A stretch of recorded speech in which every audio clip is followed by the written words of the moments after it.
Hey guys, welcome back to the channel. I'm Justin Davis. Please do click on my Patreon link down below and help me out and get that started. We're rolling that, and we're doing really good with that this summer. We're giving away a futon too, but today I'm going to help you out with your radio selection. If you're just getting your first radio, I'm going to help you out here, and this is going to be pretty interesting for you. If you haven't seen the T8SG PLUS, this is an updated version of the original T8SG. It does have some differences here. I'm going to show you what that is, and we're going to show you just a little comparison, size comparison between the X7S and one of my all-time favorites, the X7. Now this one is around $100, this one was around $130, and this one's around the $500 mark. But this radio does a lot of things that these two radios actually don't do, and these both have module bays, which is great because we can run Crossfire. This one does take a little bit of mods to make it run Crossfire, which I've already done, but this one actually does accept, and Crossfire does work with this. So if you're looking to get into long range stuff, you could use this little mini transmitter for just about any protocol in the entire spectrum. It's kind of crazy. So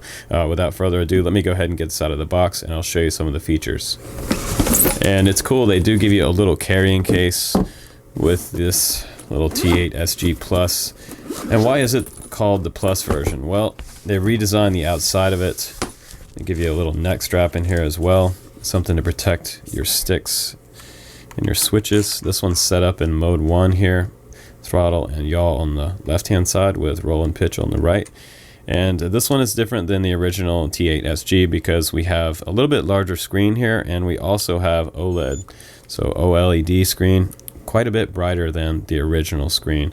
And we have Hall gimbals on this particular transmitter versus the original one with a plastic gimbal setup. But it does feel really nice. If I bring it a little bit closer here, listen. Those are aluminum gimbals inside there, so a very nice and efficient gimbal.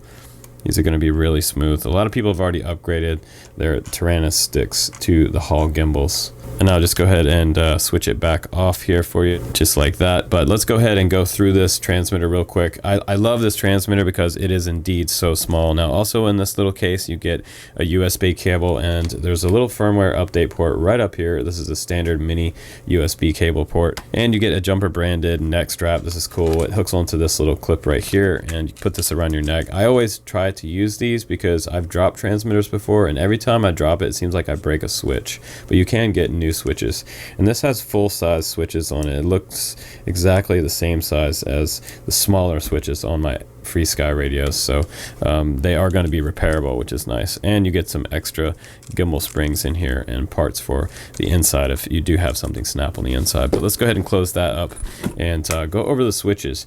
This is nice because on my X7 originally you had to go inside the radio and you had to look and see which switch was which. They're not labeled here, so that was kind of a bummer when you're setting up switches, but these are all labeled here, SW. You have two movable dial wheels on each side there, aux4 and aux5.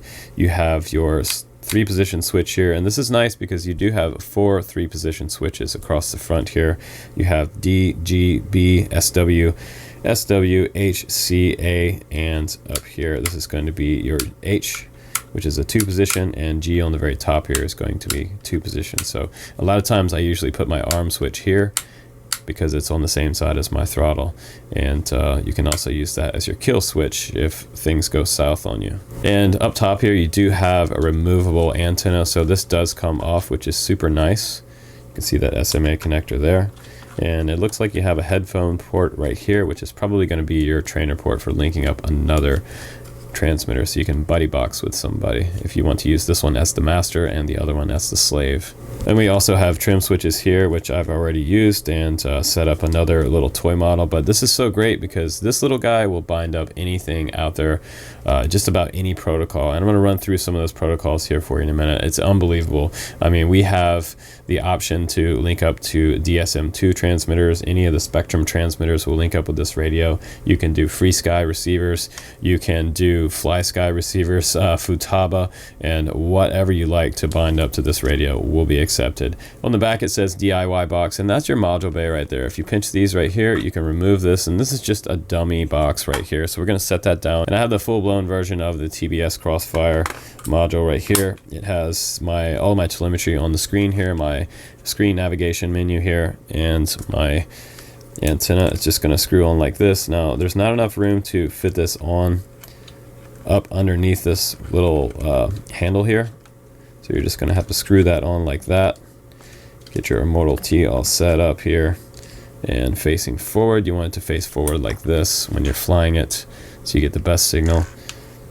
And now when I power this up, check that out. The TBS Crossfire module is connected and transmitting using the onboard power from the radio. This is excellent. So now I can bind up and use Crossfire with this little mini transmitter, and I can do long range. This is kind of crazy. And we'll go down to the protocol menu here and look at all the protocols we have inside there. This is insane. We have a ton of protocols, so we can hook up all kinds of different toy drones. I mean, the list just keeps going on and on here. This is amazing. Bangyang toys, MJX quads, FQ77, iNav, completely amazing. And I'm still going there. There's PPM, USB. Look at that. I'm scrolling through all of them. There must be like 40 different types of protocols in here that you can bind up to. So just about any drone out there in the universe is going to be able to bind up to this. We've got Devo there, none. And we're just going to go back over to PPM.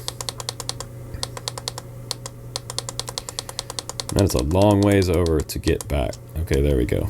And we're going to leave all of this the same. We're not going to mess with any of that. So we're going to go back out here. And we can go to our model menu. Go back to the original screen there. And on the back, you're going to bind up your Crossfire module pretty simply by pushing and holding on this. It'll take you into the main screen. And if you guys are considering using Crossfire, I would definitely get the full-blown version. The micro version is just not quite as good. Okay, I'm just gonna go ahead and put that out there for you guys. A lot of people get it and they end up selling it because it's just not very good. So we'll go ahead and start the bind procedure there. You're just gonna press that once. You'll see it start blinking, and now we're bound up to the transmitter. So kind of cool. Crossfire does work with the multi-protocol T8SG PLUS. This is really, really cool stuff right here. And it's way, way smaller and easier to pack up than my larger transmitter. So I think I'm going to be using this a lot more in the videos coming up. And we'll do some more work with this T8SG PLUS. And before I let you go, let's go ahead and run into the menus real quick, and I'll show you some of the information on the inside of the menus and some of the selections that you can make besides all those protocols that I showed you earlier. So again, to get this radio to turn on, you're going to press that power button in the middle there. And it's taken me a little bit of time to get used to the navigation buttons. They're not quite as easily labeled as the original T8SG. They had sort of back and OK here labeled. For the other one, you have your arrows on the right hand side. And to get into the menus, you're going to press that OK button at the very top, and this is the back button right here. So they have just a little arrow there. It doesn't say OK, but that's going to take us into the model menu. We can go model menu there. We can change RAM parameters there. We can get into the transmitter system options, the USB port, probably for your firmware updates, and your about button. So if I click about, you'll see the firmware version right there, and we can go back, pressing the back button, back up to USB. Let's check that out and turn on the driver. So if you were doing a firmware update, that would be the way you do that. Now we're going to go back up, and the transmitter menu, we're going to go into that, transmitter config, channel monitor, telemetry monitor, range test. I always recommend doing that if you just bind up a new receiver, you're testing out especially fixed wing. Now we're going to go up to model menu here, press OK. Model setup, mixer, timers, telemetry configuration, trims, data log, main page configuration, voice configuration, which is kind of cool. So you could do voice on here, just like Frsky, all the way back up to the top there. And model setup is what you're going to be using mostly, so we'll press OK there. And this is where you go in to change your multi-protocol setup. You can also load your own file here, and there might be some type of that's probably going to have to be done via the USB cable. I don't see any type of SD card slot on this particular radio. That would be nice if they had an SD card slot. Maybe they'll bring that one in. So besides loading the file, we can change the model name here. We can go down and change the icon. That's default right now, and maybe it will give us a few different types of icons. We can change that. That's pretty cool. A plain, I'll just leave it on the default. We'll go back there. And the model type, multi, say okay there, plane, heli, and we'll leave that on multi-rotor because mostly we're doing multi-rotors. But that's cool. You can also do just a simple plane setup. A TX power is set to default, and down here we have PPM in, and that's set on the extended setup there for powering up the module on the back, but I took the module out for now. We can go down, like I showed you before, we can go through so many different protocols here. This is amazing. And you can also go in here and twiddle around with a lot of this stuff, and I would leave a lot of that the same unless you really know what you're doing there. But if you press OK right here, and that's that top button, it'll take you into that screen and back right there. So or you can scroll using the left and right arrows. You can scroll through all the different protocols, and this is super cool. iNav, MJX, Bang Yang toys, all the different toys out there. Even the little CX10, which is amazing. Bluefly, eSky, eSky 150, KN. Man, the list just keeps going on and on. SEMA, High Sky, SLT, V202, Corona.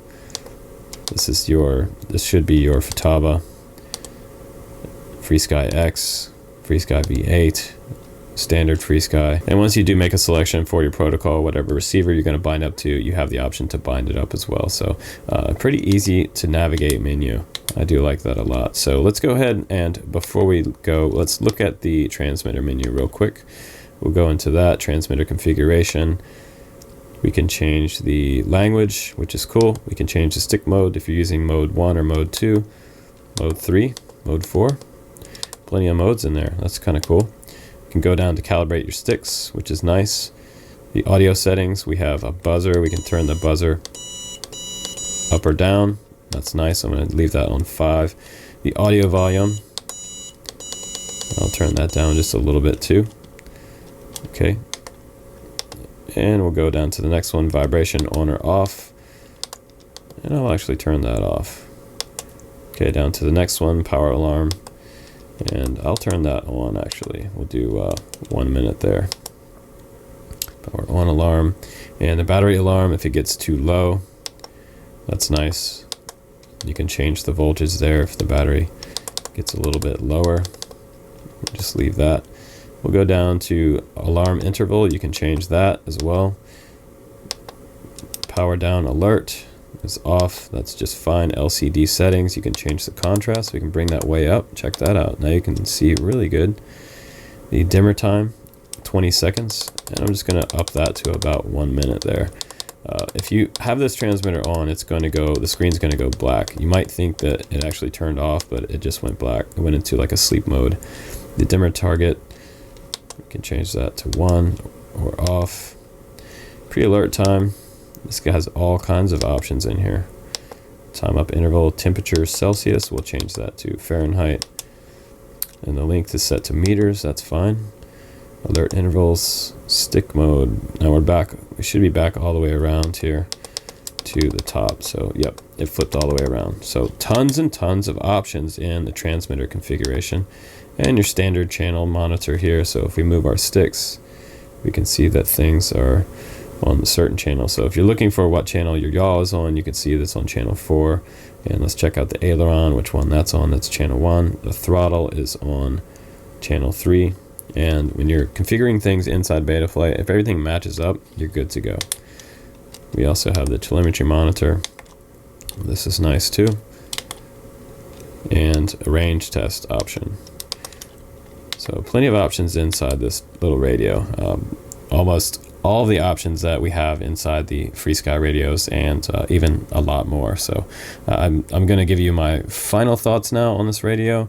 I would actually put down my cash for this radio. Just showing you some of the options that I just showed you.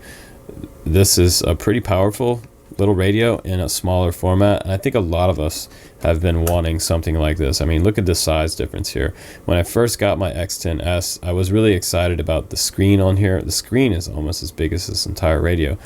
It was a full color screen, but The problem with the X10S is this one sucks down a lot of battery, and you could use a larger battery here. They also don't have a battery bay door, so I have to take the screws out of the back of this radio to get a new battery in there, and that's a huge bummer. With this one, it has 2 battery options in the back, and if you press this little button here, it shows you a little 2S connector right here. You can pop this out. This has 4 AA batteries in here to start. If you want to put a LiPo in here, you could power this with a 2S LiPo on this port right here. That's no problem, but you're gonna have to buy your own LiPo for that. So this has a little timer warning there. I'm just gonna press and hold on this, and that should power it down. It's starting back up. Okay, we want this to go off. Now I'll just show you a little comparison between the X7, a very popular radio, and this one's actually a little bit cheaper than the Plus version, but I don't have Hall gimbals on this one, or the Crossfire working a lot easier than on this one. So this one had some issues with Crossfire. So if you're looking for a radio that's going to pretty much do everything in a really small format, I think the T8SG is probably one of the top picks. And the original T8SG only had that LCD screen on there, and so now we're working with an OLED screen here and a much nicer, brighter screen. Very nice radio. So anyway, guys, you can check out the link on this one below. I think this one's an easy bet for anyone just getting into the hobby. This little guy is going to pretty much do everything, and it comes with its own little tiny case, which is super portable. So well worth the $130 in my opinion. Thanks again for watching, you guys. I'm Justin Davis. Take care. Hope you like this little radio. I love it. I'll see you on the next one. Bye bye.